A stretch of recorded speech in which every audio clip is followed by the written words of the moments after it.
S T Somashekar ಮತ್ತು ಶಿವರಾಮ್ ಹೆಬ್ಬಾರ್ ಏನು ಭಾರತೀಯ ಜನತಾ ಪಾರ್ಟಿಯ ಚಿಹ್ನೆ ಮೇಲೆ ಗೆದ್ದಂಥ ಶಾಸಕರುಗಳೇನಿದ್ದಾರೆ, ತಮಗೂ ತಿಳಿದಿದೆ ಕಳೆದ ಹಲವಾರು ತಿಂಗಳುಗಳಿಂದ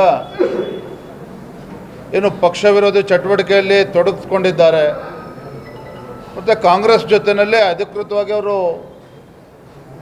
ಐಡೆಂಟಿಫೈ ಮಾಡ್ಕೊಂಡಿದ್ದಾರೆ, ಕಾಂಗ್ರೆಸ್ ಜೊತೆಲೇ ಓಡಾಡ್ತಾ ಇದ್ದಾರೆ. ಈ ವಿಚಾರವನ್ನು ಕೂಡ ಭಾಳ ಹಿಂದೆನೂ ಕೂಡ ಚರ್ಚೆ ಮಾಡಿದ್ವಿ. ಕೋರ್ ಕಮಿಟಿನಲ್ಲಿ ಎಲ್ಲರೂ ಕೂಡ ಸರ್ವಾನುಮತದಿಂದ ಇದೆಲ್ಲದಕ್ಕೂ ಕೂಡ ಇತಿಶ್ರೀ ಆಡಬೇಕು, ಒಂದು ಬಿಗಿಯಾದಂಥ ಕ್ರಮ ಕೈಗೊಳ್ಳಬೇಕು ಅಂತೇಳಿ ನಮ್ಮ ರಾಷ್ಟ್ರೀಯ ನಾಯಕರಿಗೆ, ರಾಷ್ಟ್ರೀಯ ಅಧ್ಯಕ್ಷರಿಗೆ ಅವರ ಗಮನಕ್ಕೆ ತಂದು ತತ್ಕ್ಷಣದಲ್ಲಿ ಅದ್ರ ಬಗ್ಗೆ ಒಂದು ಇತ್ಯರ್ಥ ಆಗಬೇಕು ಅನ್ನೋ ತೀರ್ಮಾನವೂ ಕೂಡ ಆಗಿದೆ. ಮೂರನೇದು,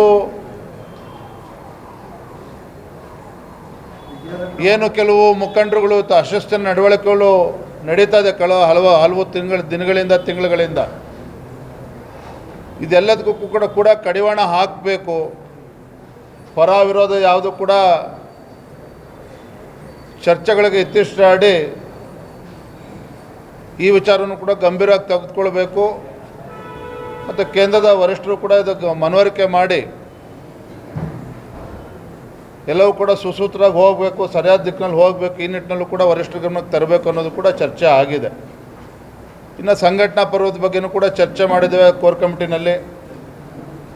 ಮುಂದಿನ ಹಂತದಲ್ಲಿ ಬೂತ್ ಸಮಿತಿ ಹಾಗೂ ಮಂಡಲದ ಅಧ್ಯಕ್ಷರು, ಜಿಲ್ಲಾಧ್ಯಕ್ಷರು ಇದು ಕೂಡ ಶೀಘ್ರದಲ್ಲಿ ಮುಗಿಸ್ಬೇಕು ಅಂತೇಳಿ ಎಲ್ಲವೂ ಕೂಡ ಚರ್ಚೆ ಮಾಡಿದ್ದೇವೆ. ಇತ್ಯರ್ಥ ಅಲ್ಲ, ಕೋರ್ ಕಮಿಟಿನಲ್ಲಿ ಬಹುತೇಕ ಎಲ್ಲ ಸದಸ್ಯರು ಕೂಡ ಹೇಳಿರ್ತಕ್ಕಂಥದ್ದು, ಅಭಿಪ್ರಾಯಪಟ್ಟಿರ್ತಕ್ಕಂಥದ್ದು